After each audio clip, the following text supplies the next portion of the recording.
இங்கு நடைபெற்றுக் கொண்டிருக்கிற இந்த ஆர்ப்பாட்டம் நாட்டிலே இருக்கிற பல்வேறு தரப்பு மக்களுக்கு பலதரப்பட்ட செய்திகளை சொல்வதற்காக கூட்டப்பட்டிருக்கிறது. நாட்டை ஆளுகிற இந்துத்துவ வெறியர்களுக்கு சில செய்திகள், தமிழகத்தை ஆண்டு கொண்டிருக்கிற பாஜக அடிமைகளுக்கு சில செய்திகள், இதை பயத்தோடு பார்த்துக் கொண்டிருக்கிற பாமர மக்களுக்கு சில செய்திகள் என பலதரப்பட்ட செய்திகளை புரிய வைப்பதற்காக இந்த ஆர்ப்பாட்ட களத்திலே நாம் கூடி நின்று கொண்டிருக்கிறோம். மிருகவதை தடை சட்டத்தில் சில திருத்தங்களை மத்திய அரசு தற்பொழுது வெளியிட்டிருக்கிறது. வெளியிட்டிருக்கிற அறிவிப்பு என்ன? மிருகவதை தடை சட்டத்தில் மத்திய அரசு சில திருத்தங்களை வெளியிட்டிருக்கிறது. வெளியிட்டிருக்கிற திருத்தங்கள் அனைத்துமே நாட்டை பாதிக்கிற, நாட்டு மக்களை, அவர்களுடைய ஆரோக்கியத்தை, மக்களுடைய பொருளாதாரத்தை, நாட்டிலே இருக்கிற 3% இந்துத்துவ வெறியர்களை தவிர 97% மக்களை பாதிக்கின்ற ஒரு கொடுமையான அறிவிப்பை சட்ட திருத்தம் என்ற பெயரால் மத்திய அரசு வெளியிட்டிருக்கிறது. அதனை கண்டித்துத்தான் ஆர்ப்பாட்ட களத்திலே கூடி நிற்கிறோம். ஆனால் முஸ்லிம்களாக கூடியிருக்கிற இந்த கூட்டத்தை பார்க்கிறவர்கள், இதை படம் பிடிக்கிறவர்கள், இதை பதிவு செய்கின்ற உளவுத்துறையினர்கள், இந்த செய்திகளை உலகத்திற்கு கொண்டு போய் சேர்க்கிற மீடியாக்கள் என பல்வேறு தரப்பினர் இந்த செய்தியினை எப்படி பார்க்கிறார்கள் என்றால், ஏதோ முஸ்லிம்களுக்கு ஏற்பட்ட ஒரு இழப்பை எதிர்கொள்வதற்காக, முஸ்லிம்களுக்கு ஏற்பட்டிருக்கிற ஒரு பாதிப்பை கண்டிப்பதற்காக முஸ்லிம்கள் இங்கே பல்லாயிரக்கணக்கிலே திரண்டு நிற்பதாக பலரும் நினைக்கிறார்கள். ஆனால் உண்மை அதுவல்ல. இது முஸ்லிம்களுக்கான பிரச்சனை அல்ல. முஸ்லிம்கள் ஒட்டுமொத்தத்திலே இந்த மாட்டுக்கறி வியாபாரத்தில் நாட்டில் எத்தனை சதவிகிதம் இருக்கிறார்கள் என்றால் வெறும் 5% தான். டெல்லி உயர்நீதிமன்றத்தினுடைய முன்னாள் நீதிபதி ராஜேந்திர சச்சார் சொல்லுகிறார், இந்த மாட்டுக்கறி வியாபாரத்திலே 95% பேர் இந்து மக்கள் தான் ஈடுபட்டிருக்கிறார்கள். பல்வேறு ஆய்வுகளை நாடு முழுவதும் சென்று திரட்டிய அந்த ஆய்வாளர் சொல்லுகிறார், மாட்டுக்கறியை கொண்டு வியாபாரம் செய்கிறவர்கள், அதை காலணிகளாக மாற்றுகிறவர்கள், அதை கொண்டு பெல்ட்டுகளை தயாரிக்கிறவர்கள், பேக்குகளை உண்டாக்குகிறவர்கள், வெளிநாடுகளுக்கு ஏற்றுமதி செய்கிறவர்கள், இப்படி மாட்டுக்கறியின் மூலமாக தொழில்துறைகளை பயன்படுத்திக் கொண்டிருக்கிறவர்கள் இந்து சமூக மக்கள் 95% பேர். மற்றவர்கள் வெறும் 5% தான். முஸ்லிம்களாகிய நமக்கு பெரிய இழப்பு இல்லை. நமக்கு வாழ்வதற்கு பல்வேறு வழிகள் இருக்கிறது. நமக்கு வேறு பல வியாபாரங்கள் இருக்கிறது. வெளிநாட்டிலே இருந்து சம்பாதிக்கிற வாய்ப்புகள் இருக்கிறது. ஆனால் முஸ்லிம்களாக நாம் திரண்டிருக்கிறோம் என்றால் முஸ்லிம் பிரச்சனைக்கு அல்ல, நாட்டிலே இருக்கிற பெரும்பான்மை மக்களுடைய பாதிப்பிற்காக களத்திலே இருக்கிறோம் என்பதை முதலிலே நீங்கள் மனதில் பதிய வைத்துக் கொள்ள வேண்டும். எதற்காக இந்த திருத்தத்தை கொண்டு வந்திருக்கிறார்களாம்? விவசாயிகளுடைய நன்மைக்காக கொண்டு வந்திருக்கிறோம் என்கிறது மத்திய அரசு. சாத்தான் வேதம் ஓதுகிறது என்பார்களே, மிகச்சிறந்த உதாரணம். விவசாயிகளின் நலனை பற்றி மத்திய அரசுக்கு அக்கறை உண்டா? ஏறத்தாழ 1.5 மாத காலங்கள் குட்டிக்கரணம் அடித்தார்களே தமிழக விவசாயிகள். ஆடைகளை அவிழ்த்துவிட்டு நிர்வாணமாக டெல்லியின் வீதிகளில் ஓடினார்களே, அப்பொழுது உங்களுடைய விவசாயியின் நலன் எங்கே போனது? ஏறெடுத்து பார்த்தீர்களா? அமர வைத்து விவாதித்தீர்களா? கோரிக்கைகளை நிறைவேற்றினீர்களா? அப்பொழுதெல்லாம் கண்டுகொள்ளாத மத்திய அரசு விவசாயிகளின் நன்மைக்காக நாங்கள் இந்த சட்டத்தை கொண்டு வந்திருக்கிறோம். என்ன சட்டம்? பசுவை, காளையை, எருதுவை, ஒட்டகத்தை சந்தைகளில் இறைச்சிக்காக விற்பனை செய்யக்கூடாது. இந்த சட்டத்தின் வழியாக ஒரு விவசாயிக்கு எப்படி நன்மை கிடைக்கும்? ஒரு விவசாயி தன்னுடைய வீட்டிலே ஒரு கால்நடை வளர்க்கிறான். அந்த கால்நடை அவனுக்கு பயன் தருகிறது. அதிலிருந்து பால் கறந்து குடிக்கிறான், பால் வியாபாரம் செய்கிறான், பல்வேறு பயன்களை அனுபவிக்கிறான். ஒரு குறிப்பிட்ட பருவத்திலே அதனுடைய பயன்கள் எல்லாம் அற்று போகிற கிளடவெட்டிய பருவத்திலே அதை வேறொரு இடத்திலே கொண்டு விற்பனை செய்துவிட்டு பால் கறக்கிற இன்னொரு மாட்டை வாங்கி வந்து அவன் அதிலே பயனடைய முயற்சி எடுப்பான். இப்பொழுது உங்களுடைய சட்டம் என்ன சொல்கிறது? சந்தையிலே இறைச்சிக்காக இந்த மாடுகளை கொண்டு போய் விற்பனை செய்யாது. அப்ப எவன் அந்த மாட்டுக்கு தீனி போடுவான்? அந்த விவசாயியால் போட முடியுமா? கொஞ்சம் அறிவோடு சிந்தித்து பாருங்கள். அந்த விவசாயியுடைய நிலைமை என்ன? ஏற்கனவே அவனுடைய வாங்கிய கடனை அடைப்பதற்கு வழி இல்லாமல் இருக்கிறான். அடுத்து விதை விதைப்பதற்கு விதை நெல் இல்லாமல் அமர்ந்திருக்கிறான். பருவம் கடந்து செல்கிறது, பயிர் செய்வதற்கு தண்ணீர் இல்லாமல் அமர்ந்திருக்கிறான். அவன் உண்பதற்கு கால் கஞ்சி வயிறு, கால் கஞ்சிக்கு கூட வழி இல்லாமல் வக்கற்று இருக்கிறான். காட்டிலே மேட்டிலே திரியக்கூடிய எலிகளை பிடித்து சுட்டு தன்னுடைய வயிற்று பசியை போக்கிக் கொண்டிருக்கிறான். இப்படிப்பட்ட நேரத்தில் அவன் வீட்டிலே கட்டி வைத்திருக்கிற கிரீடவெட்டி போல பயன் தராத இந்த மாடுகளுக்கும் சேர்த்து உணவளிக்க வேண்டும், அவற்றிற்கு வைக்கோல் போட வேண்டும், அவற்றிற்கு தவிடு வைக்க வேண்டும், அவற்றிற்கு புண்ணாக்கு வைக்க வேண்டும். எந்த புண்ணாக்கிட்ட பைசா இருக்கு சொல்லு? நீ என்ன சட்டம் சொல்லுகிறாய்? அல்லது மாசம் மாசம் ஆரம்பத்தில் சொன்னீங்க எத்தனை 15 லட்சமா சொல்லிட்டு வந்தால ஆட்சிக்கு எல்லாருடைய அக்கவுண்ட்லையும் 15 லட்சம் டெபாசிட் செய்வோம். எல்லா விவசாயிகளுக்கும் மாடுகளை வைத்திருக்கிறவர்களுக்கு டெபாசிட் பண்ணி இருக்கிறியா? நீ கோசாலையை கொண்டு போய் பராமரிக்கிறோம் என்ற பெயரில் கோசாலைக்கு இழுத்து செல்கிற நீங்கள் கோசாலையை வைத்து பராமரித்த லட்சணம் தெரியாதா? அந்த அடிமாடுகளாக கோசாலையில் விற்பனை செய்தது தெரியாதா? கோசாலை மாடுகளுக்கு உணவில்லாமல் செத்து போனது வரலாறு தெரியாதா? வாழ வெளியிட்டு இருக்கிற ஒரு விவசாயிகளுக்கு போய் உன்னுடைய மாடுகளை விற்காதே, விற்பனை செய்ய அனுமதிக்க மாட்டேன் என்று சொல்வது அயோக்கியத்தனம் இல்லையா? இந்த அயோக்கியத்தை கேட்பதற்கு யாரும் இல்லை என்ற திமிரிலே ஒரு தனி மெஜாரிட்டியோடு பாராளுமன்றத்தில் அமர்ந்திருக்கிறோம் என்ற அதிகார மமதையிலே மத்திய அரசு இந்த சட்ட திருத்தத்தை கொண்டு வந்திருக்கிறது. அதிகார திமிர் பிடித்த மோடி அரசை பார்த்து சொல்லுகிறோம், மக்களின் புரட்சி வெடிப்பதற்கு தயாராகிவிட்டது. புரிந்து கொள். தமிழிலே ஒரு பழமொழி சொல்லுவார்கள், கேடு வரும் பின்னே மதி கட்டுவிடும் முன்னே என்பார்கள். உன்னுடைய மதி கட்டுவிட்டது, உன் ஆட்சி அஸ்தமிக்க போகிறது. விவசாயிகளின் நன்மையா, விவசாயிகளுடைய நண்பர்களாம், எத்தனை கொடுமையான வாதம் என்பதை யோசித்து பாருங்கள். விவசாயிகள் மீது அக்கறை செலுத்துகிறவர்களாக இருந்தால் விவசாயிகளுடைய கடனை தள்ளுபடி செய், விவசாயம் செய்வதற்கு தண்ணீரை ஏற்பாடு செய்து கொடு, விவசாயிகளுக்கு வேலை வாய்ப்புகளை உண்டாக்கி கொடு. அதை விட்டுவிட்டு விவசாயியின் வயிற்றில் அடித்துவிட்டு விவசாயியின் நன்மைக்காக நாங்கள் சட்டம் கொண்டு வந்திருக்கிறோம் என்று சொல்வது நகைப்பில்லையா? அடுத்து என்ன சொல்கிறார்கள்? இல்லை, இது மாடுகளை காப்பதற்கு. சரி, இந்த சட்டத்தின் வழியாக மாடுகளை எப்படி காப்பாற்றுவாய்? எப்படி காக்க முடியும்? மாடுகளை காக்கின்ற வழி என்ன? இறைச்சிகளுக்கு போச்சுன்னா கொல்லப்பட்டுரும், கொல்லப்படாமல் தடுத்து விடுகிறோமே, அது மாடுகளை காப்பாற்றுகிற வழி அல்லவா? மாடுகளை காப்பாற்றுவதற்கு கொல்ல விடாமல் தடுப்பது வழி என்றால் நான் கேட்கிறேன், இந்த விவசாயி சந்தையில் கொண்டு போய் விற்கிற மாடு, அவன் வீட்டிலே வளர்க்கிற 2 மாடு, 3 மாடு, 5 மாடு, 6 மாடு, ஒவ்வொரு விவசாயி வீட்டில இருந்தும் 4-5 மாடை வெட்டப்படாமல் தடை செய்து விட்டால் மாடுகளை காப்பாற்றி விட்டதாக அர்த்தம் என்று சொன்னால், ஒவ்வொரு நாளும் ஆயிரக்கணக்கான மாடுகளை டன் டன்னாக அறுத்து வெளிநாடுகளுக்கு ஏற்றுமதி செய்து கொண்டிருக்கிறார்களே, அதை தடை செய்தால் ஒரு நாளைக்கு எத்தனை ஆயிரம் மாடுகளை காப்பாற்றலாம்? அதை கொண்டு வந்தியா? அதை கொண்டு அதை அறிவிப்பு செய். மாட்டுக்கறி ஏற்றுமதி இன்றோடு தடை செய்யப்படுகிறது. மாட்டுக்கறியை உற்பத்தி செய்யக்கூடிய நிறுவனங்கள் சீல் வைக்கப்படுகிறது. சொல்ல மாட்டேன். ஏன்? உன் கள்ளத்தனம் தெரியாது உலகத்துக்கு. சென்ற தேர்தலில் மட்டுமே பாரதிய ஜனதா கட்சி 3 மாட்டுக்கறி ஏற்றுமதி நிறுவனங்களிடமிருந்து 2.5 கோடி ரூபாயை தன் கட்சிக்கான நன்கொடையாக வாங்கி இருக்கிறது. விலகி போச்சா? விவரம் தெரிஞ்சிருச்சா? எதுக்கு? மாட்டுக்கறி ஏற்றுமதி பண்றவனுக்கு ஊர்ல இருக்கிற மாடை பூரா புடிச்சு கொடுக்கிற புரோக்கராக பிரதமர் மோடி ஆட்சியிலே அமர்ந்திருக்கிறார். வேற என்ன சொல்வது? நாட்டில் எங்கேயுமே விக்கலன்னா எவனால் வாங்கிக்க மாட்டானா? 10,000 ரூபாய் பெருமானம் உள்ள மாடை 5,000 ரூபாய்க்கு வாங்கிக்கிறியா?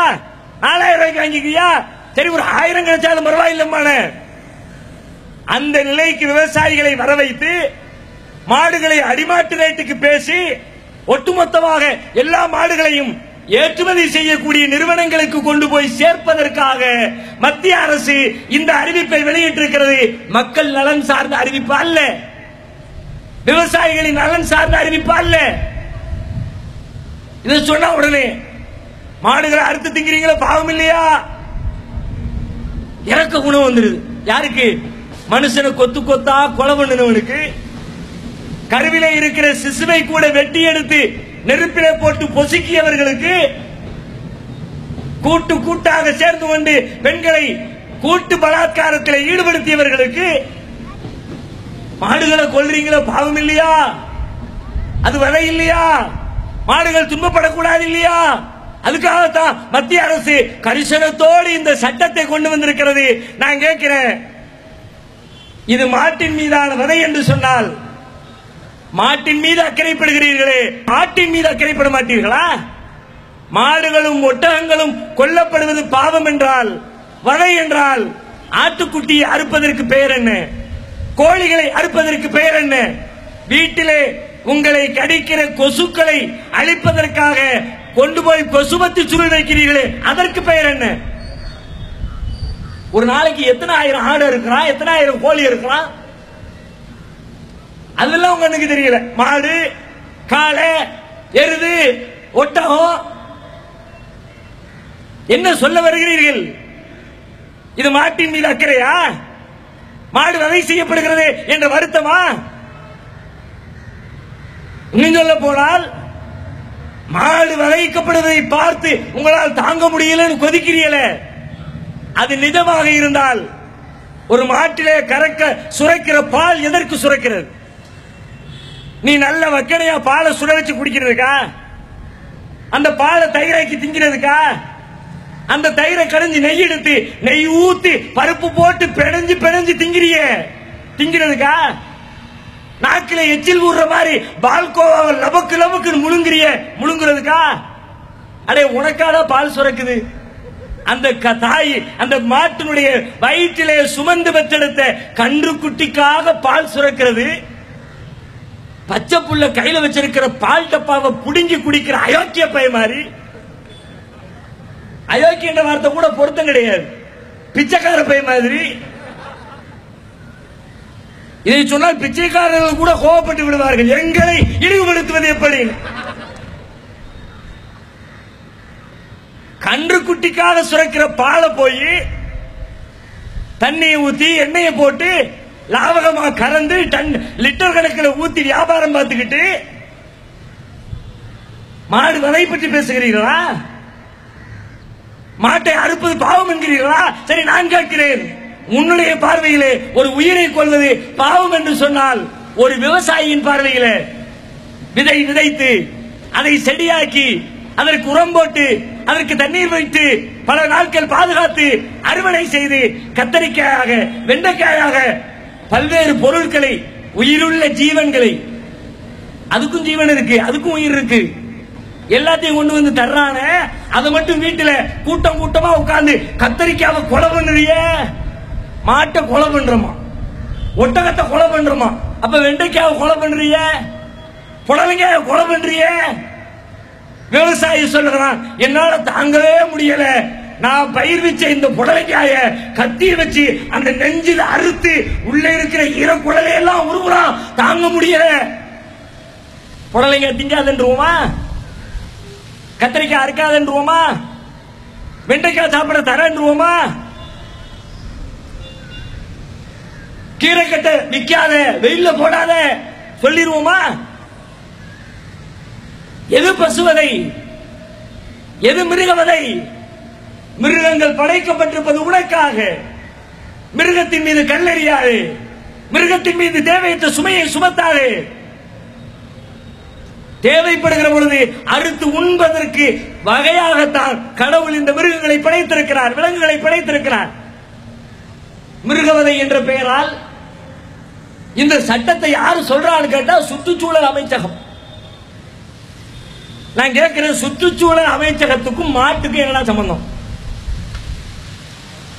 கேட்டால் ஆரோக்கியம் சம்பந்தப்பட்டிருக்கிறது. ஆடு மாடுகள் விஷயத்தில், ஒட்டகம் விஷயத்தில் ஆரோக்கியம் சம்பந்தப்பட்டிருக்கிறது. எனவே சுற்றுச்சூழல் அமைச்சகம் இந்த சட்டத்தை கொண்டு வந்திருக்கிறது. ஆரோக்கியம் சம்பந்தப்பட்ட பிரச்சனை என்று சொன்னால் நாட்டிலே பல்லாயிரக்கணக்கான மக்கள் மனித மலத்தை மனித கரங்களால் அள்ளி கொண்டிருக்கிறார்களே, அதிலே சுற்றுச்சூழல் சுகாதாரம் சம்பந்தப்பட்டிருக்கிறையா?